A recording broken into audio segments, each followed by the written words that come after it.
Come on and check out the giant pumpkin. As you can see, all the beautiful nests all around here.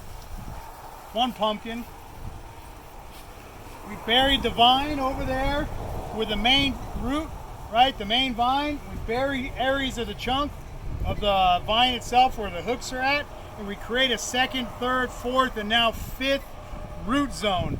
And each one of those root zones that we buried is now feeding the monster pumpkin. Come check that out.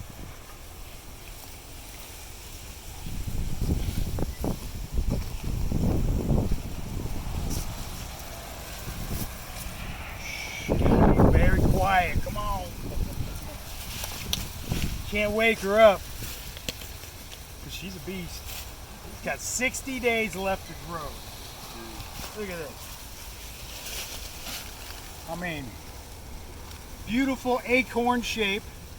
I put it underneath the sunshade because you want the skin to stay nice and soft. And when the skin stays soft, when it's soft, it'll keep expanding, just like the UV light does to our skin. When you get a sunburn and it turns into, you know, a darker color, your skin gets hard and quits stretching. As long as we keep this shaded, it'll keep stretching. You know, it's like a pale skin. It'll be nice and loose. And then when it gets a little hotter out, probably in about 2 weeks, I'll start covering it with wet, thick blankets during the day, during the heat.